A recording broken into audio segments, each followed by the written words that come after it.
Ladies and gentlemen, we are live. I'm your host with the most, Brother B, and thank you for a Christmas Eve special. This is my gift to you. Ladies and gentlemen, I have a special guest tonight. You've seen this young man before, and I made a challenge. I said, listen, if our video hits over 100 likes, I'll bring you back on. Ladies and gentlemen, it's safe to say that we smashed that challenge. So I'm a man of my word, and tonight I'd like to bring to you guys my brother from another mother. But before we do that, want to just go over some news real quick. Again, the website is up for TMM Academics workshop in March 5th through the 8th. In regards to refrigerator repair, the website is below. Please check it out. We'll definitely go over the course description and all that in a future video, but please, if you're interested, check that out. With that out the way, I'm going to make tonight nice and easy for you guys. Ladies and gentlemen, I want to let y'all know what y'all are viewing here. Ladies and gentlemen, I've known this guy for a long time.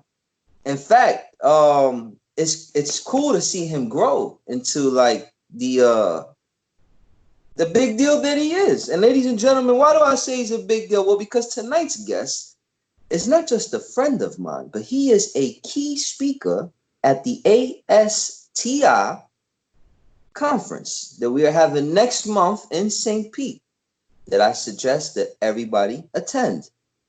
And tonight's guest is a friend of mine, and he is going to be giving a lecture there, a course, a class, and it's called Working on Your Small Business for Small Company Owners.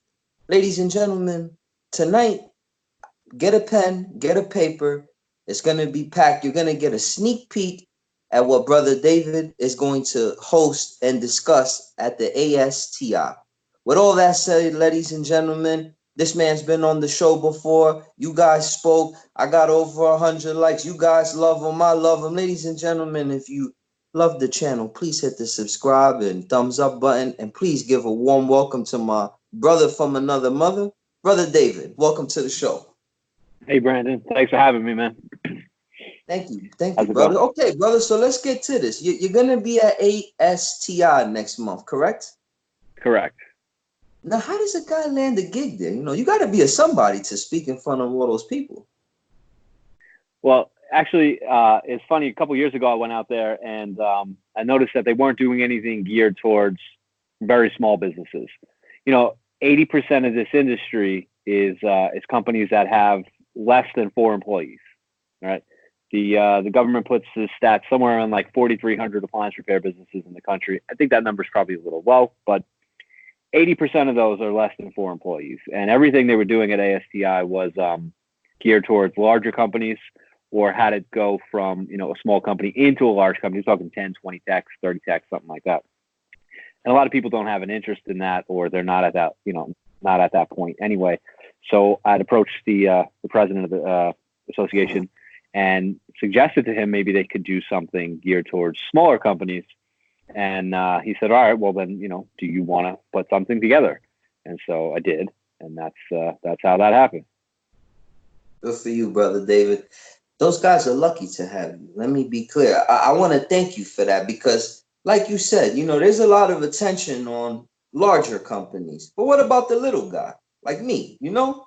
And with a course like this, I believe that a lot could be learned. I believe that you have a lot of knowledge to get out there. So let's jump right into it. Tell me about the course. What's the name of it? What's it about? And what can your attendees expect?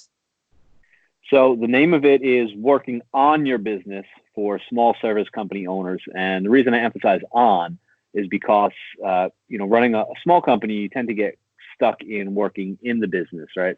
You know, being a technician, going out and doing repairs, things like that, and not focusing on the business, looking at the numbers, looking at your growth strategy, your marketing, things like that.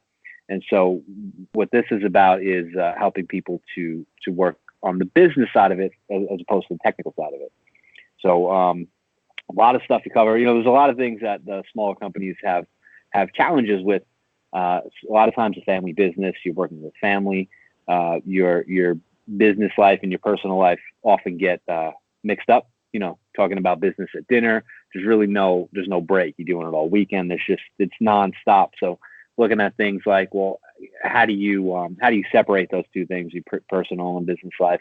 What can you do to help to sort of alleviate some of that pressure, because it's nonstop, because you have to do absolutely everything. If you're, a one-person operation or even a two-person operation, there's not a lot of, there's nobody else to help. So you're doing everything. And that's some of the stuff we're looking at. Give some ideas about what you can do to help minimize that. Some steps you can take to make it a little bit easier, make it a little bit smoother, more efficient. Things like that. There's a lot to go over. I'm not sure how much of it you want to cover here, but in the course, I should say, not a course, a class. We kind of go into it pretty in depth, and things like how to create systems and policies within your business, especially if you plan on hiring employees or you have employees. You want to have systems in place and policies in place to just avoid a lot of problems. Things like how to sort of, if you do have employees, how to delegate some of your responsibility, how to even describe what it is that you do, right? Because think about it, what you do, but if you had to explain to somebody to do a portion of what you do, how do you do that, right? Because you don't really necessarily have it written down. So one of the ideas, which is not my idea, I got it from somebody who knows a lot more about this than I do, but create a job description for yourself, right? So you write out your job description, what it is you do, all your responsibilities, and then from there, you can say, all right, well, I don't need to do this thing. I don't need to do this thing. Joe can do that. Tom can do that. But until you have it laid out like that, you don't really have a clear way to delegate those responsibilities. Okay, so let me ask you something.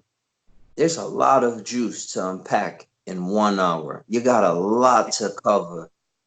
Yeah. But thank God that you're part of the network, and I'm sure we can have you on multiple times. So what can a guy expect to learn? What are you gonna like? Some things you're gonna touch on. You're gonna touch on pricing by chance?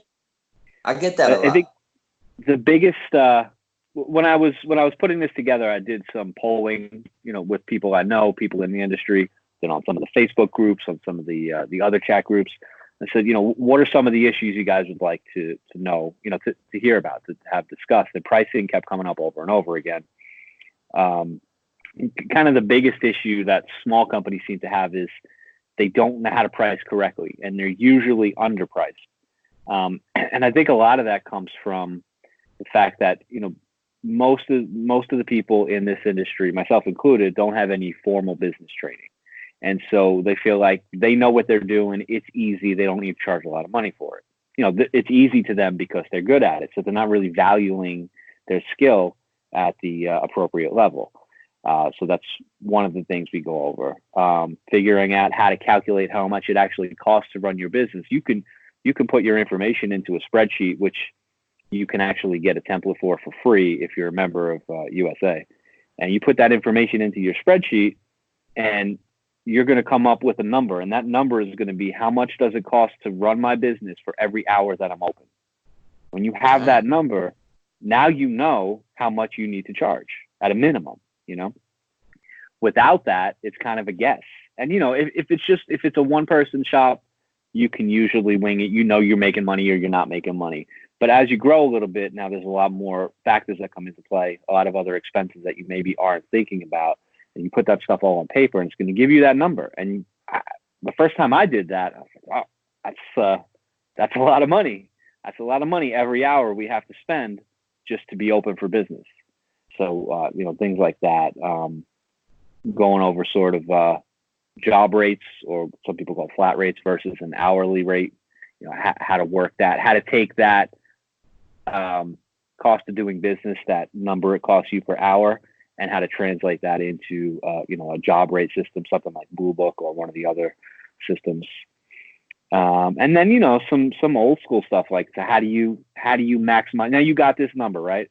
And you say, all right, this is what I need to charge to stay profitable and sustainable. But maybe I can charge more. How do you maximize that profit in your market? Things like that. That's some of the stuff we'll cover. That's sort of a big chunk of the class there. David, there's also like the this thing is so deep. All right, so let's back up a little bit. You're going over pricing, how much it costs to run your business.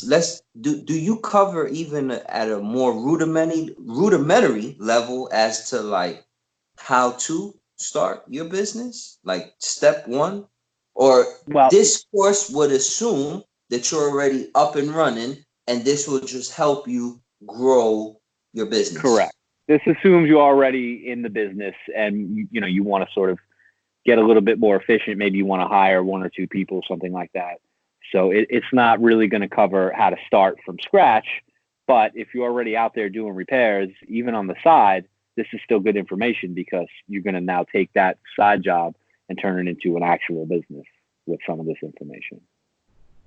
What your studies, what have they shown as the leading factor where small businesses fail?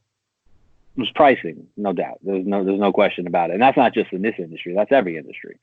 Pricing is just a huge concern. And again, it's because most people that are running small businesses don't have any business training.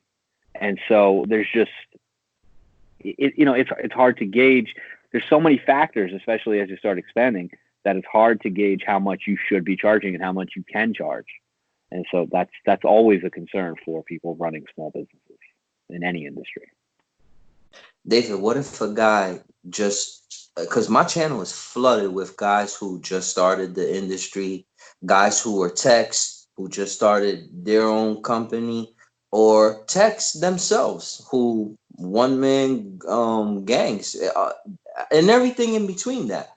But what do you do you cover employee issues? Like for example, say I'm a one-man crew, I want to hire a tech. Do you cover that? What if I'm a no guy tech and I want to hire one? Like does the program go over or review any personnel topics? Well, not specifically. That was sort of out of the scope of this particular class. However, things like how to create systems and policies apply to having employees, because if you have employees, you need to have everything sort of standardized so everybody's on the same page. So one guy is not telling Mrs. Johnson, this repair is $200, and the guy that comes after him next week, her neighbor, is saying this repair is $300, and then they talk to each other and they say, well, he only charged me $200, he charged me $300. So sort of how to standardize your procedures and create systems so that you can have employees and everybody's on the same page. As far as hiring employees specifically, no, I don't cover that, but that is something I'll be able to do in the future. Okay. Well, your course here, since when have you had it implemented? And since you implemented it, what kind of results have you seen in your business? Well, this information is a result of what I've been doing for the past 6 years, things I've learned at some of the ASTIs and some of their regional trainings, which they don't do anymore. Some of it is experience, some of it is coming out of business books, some of it is coming from talking to people such as yourself, other associates and peers and colleagues in the industry. Also attended a business program. It was a 3-month program I ended up actually getting a scholarship for out of LaGuardia Community College. It's called 10,000 Small Businesses, and that was sponsored by Goldman Sachs. And what they did was they put together this program with Babson Business College, and they wanted to help small businesses succeed and grow so they can create new jobs and grow the economy. And in that 3-month program, I learned an incredible amount of information. I mean, this is coming from people who are professors at Ivy League business colleges, and it's really good stuff. So this course is, sort of all of that then filtered through my experience and my business. For those who haven't seen our first interview, what is that exactly, your experience? So I've been a technician for coming up on 18 years in March. My family business has been in business since 1963. Currently work with Congratulations. my father. Thank you. I work with my father. He worked with his uncle, and we have a few employees. We're on Long Island in New York, and we serve, just outside New York City. We also service the Hamptons. What we do is primarily high-end service. Things like Miele, Thermador, Viking, that type of product, and that transition from working on standard brand appliances to high-end or niche has been extremely beneficial, and we've seen our revenue go, just way up, triple, quadruple over the past few years. And that's what's helped us expand and hire new people and continue our growth. Our 5-year plan here is to have somewhere between 6 and 8 techs, and we're going to be purchasing a building for our business. And we want to be the appliance service company for Long Island and eventually New York City. And we're getting there. Amen, brother. Let me ask you this now. Does the course, okay, let's back up a little bit. A guy starts this industry. There's so much to learn. The guy got to learn theory. How do I take apart a washer? What's this called? How do you test it? Blah, blah. How do I charge the guy? How do I write the guy the invoice? How do I file it for income tax? There's a lot.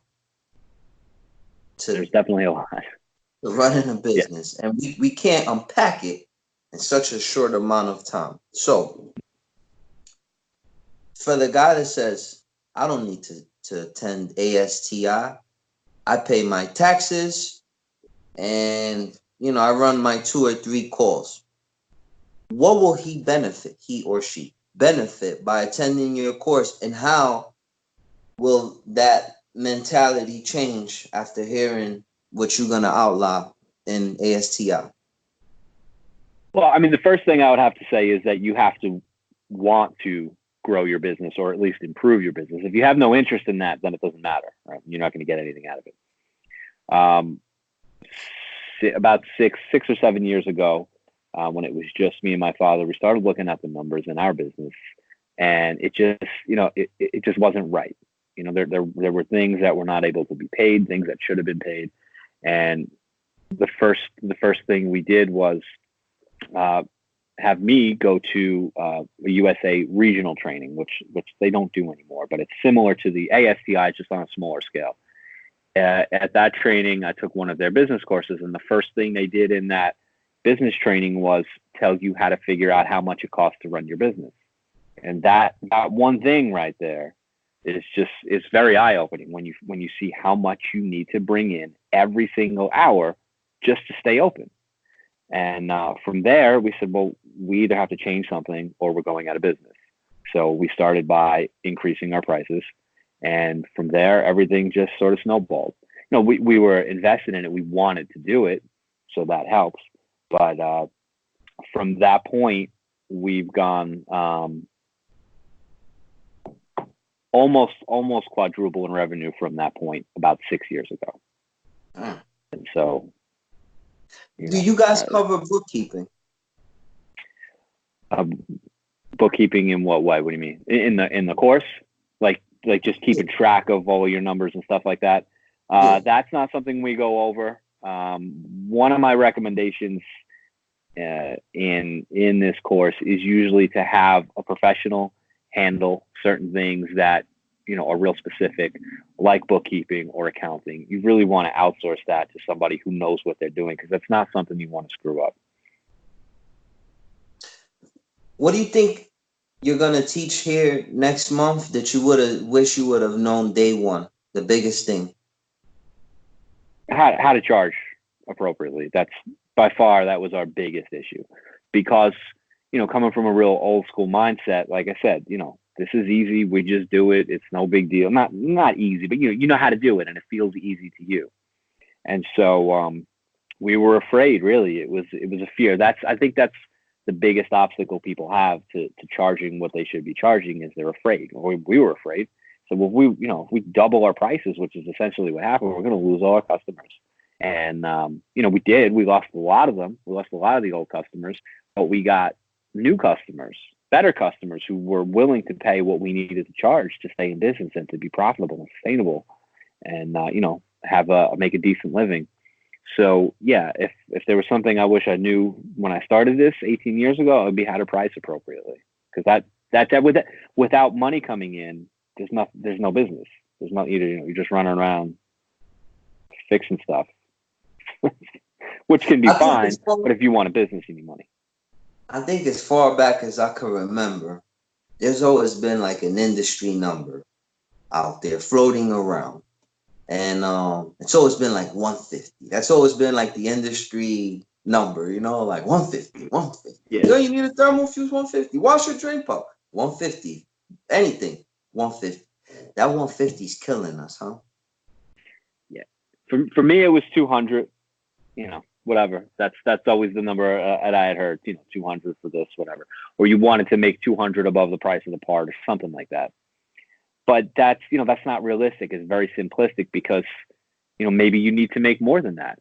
Again, it's kind of that line between just a guy running around doing it by himself, putting cash in his pocket. That's fine. If you're making money and you're happy with that, then good. That works for you. But if you're trying to grow a business, you need to know how much things are costing you, what percentage of that is profit, what percentage of that goes to expenses, and how much you need to be charging to make sure you cover all of those things and still meet that target profit or that target revenue or whatever it is you're targeting, whatever it is your goal is. If you're talking about you want to hire a couple of guys in 2 years, you need to buy trucks, you need to buy inventory, you need to rent an office. All of those things are factored into how much you need to be charging, because we're not talking about just money in your pocket right now. You need money in the bank for future expenses, so you don't have to go into debt and take out a bunch of loans and things like that. What's the signs of a disorganized company? Not being able to pay your bills. Sales tax comes due, and that bill is $5,000, but you only got $3,000 in the bank, and you didn't pay yourself yet this week. That's the problem. Do you think that budgeting too is a thing that techs overlook, because you go from not really making nothing to start making something, and mismanaging your funds? So that could be a concern if you see that money coming in, you think it's all going in your pocket. It's not, because now maybe now you're doing a little bit better, and now instead of $5,000 in the bank, there's $20,000 in the bank. But if you're not looking ahead a month to see that credit card bill for all those parts you bought is coming due, and that bill is $7,000, and then like I said, your sales tax is coming due, and your income tax is coming due, your quarterly income tax, things like that. So yeah, you do have to be aware of what bills are coming up in the future, what expenses are coming up in the future, and not just spend all that money. I don't know that I would call it budgeting necessarily, but yeah, being aware of what you need to spend your money on and not just put it all in your pocket is definitely important.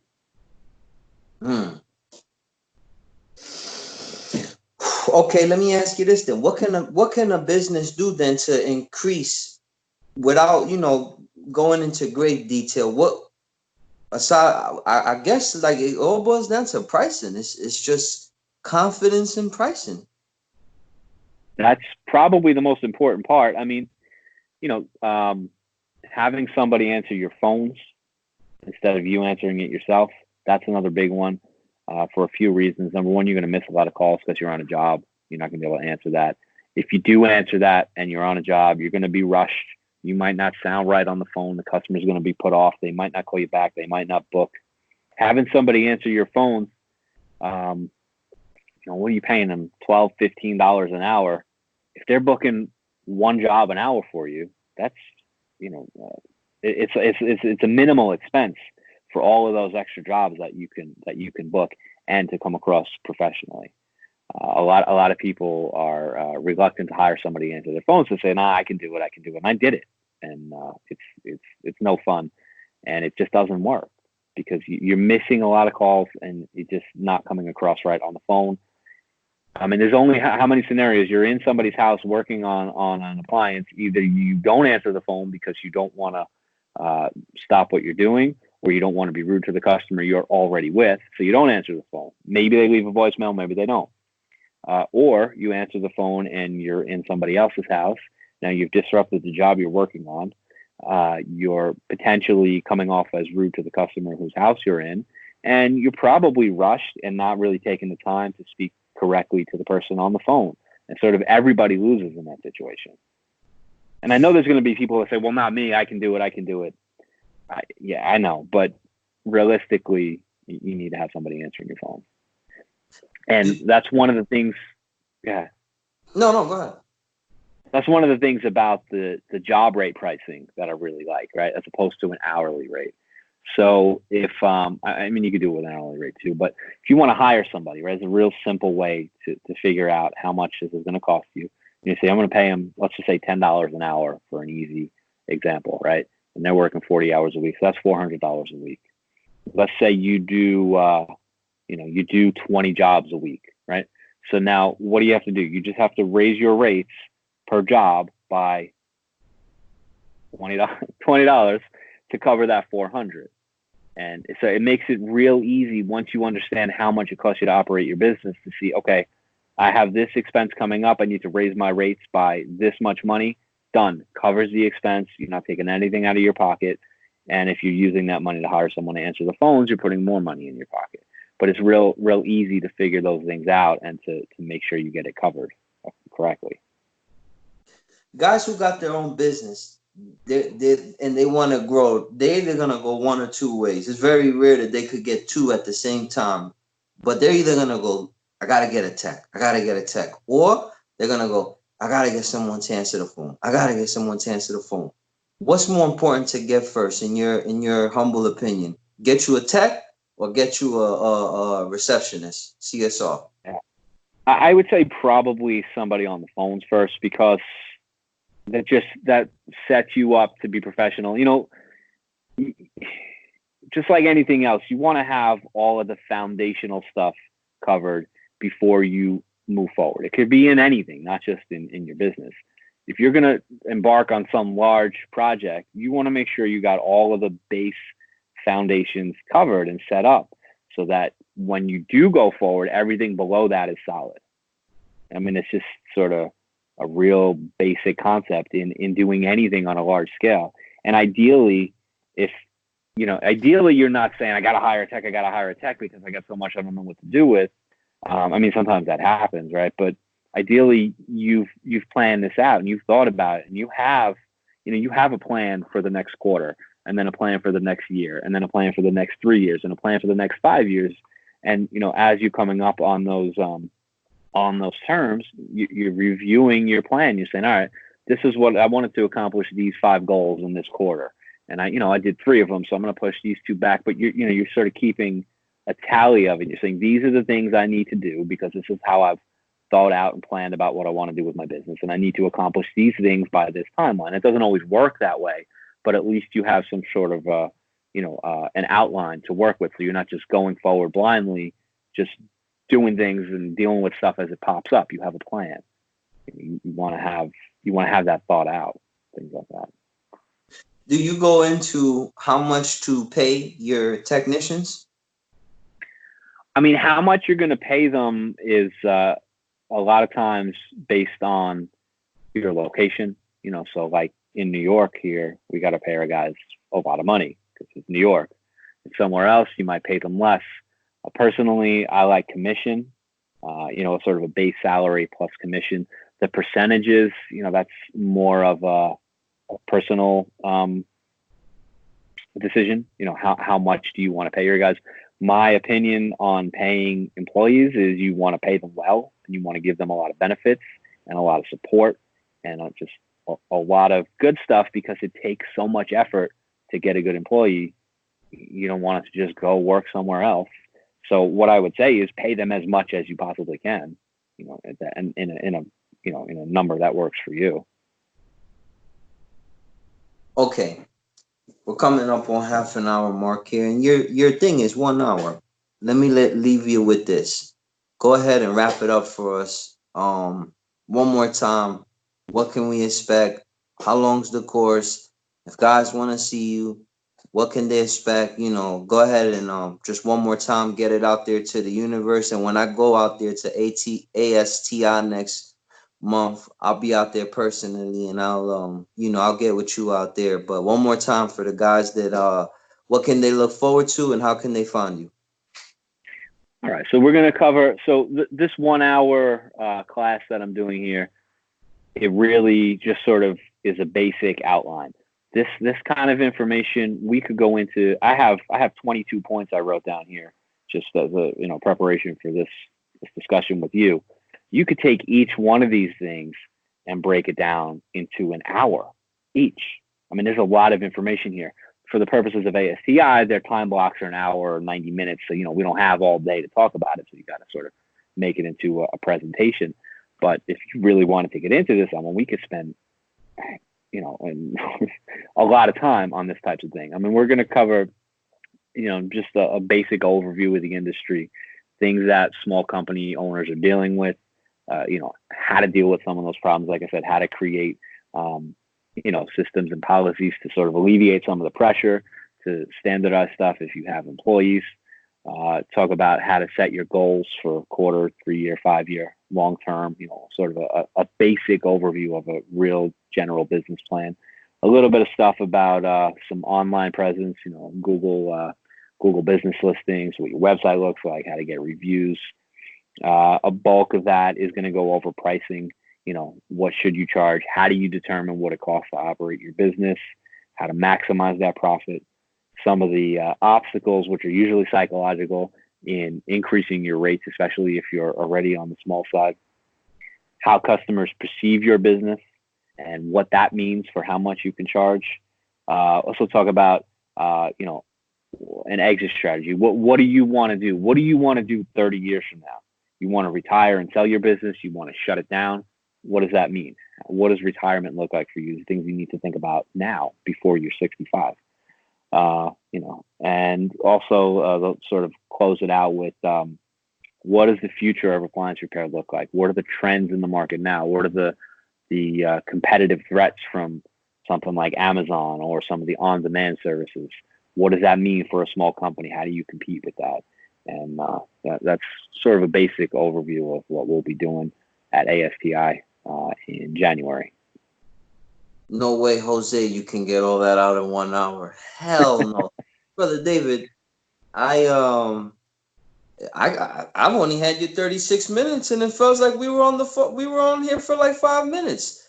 Yeah. Brother David, I look forward to seeing you, man. And I think that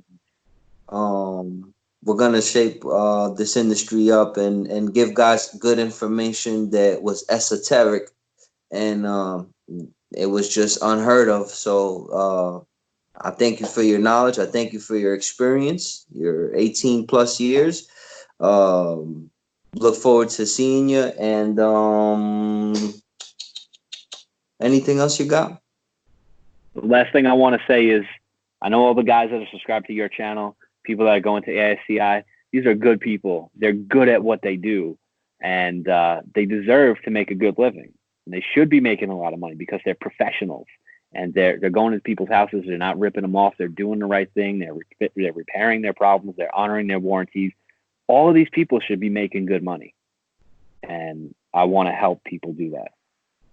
Let's go on and give ASTI a plug here. For the guy that says, or gal, do I need to spend, how much is it? $850 or something like that? Do I need to spend that much to learn?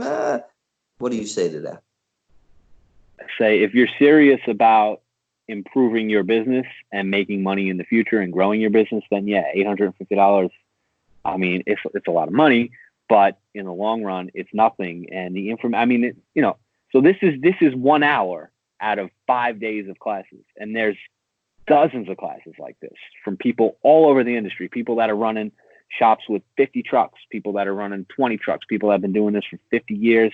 They have professionals from other industries come in related fields like, marketing, building websites. And then, of course, there's a whole technical side. There's dozens of classes on all of the new machines that come out. The manufacturers are there. There's a trade show. You'll meet a bunch of people. You'll network. I mean, half of the guys I know from some of the groups that we're part of, I met at ASTI, and they've helped me improve my business and taught me things. And it's just, you really can't put $850 for that. Is like, it's nothing.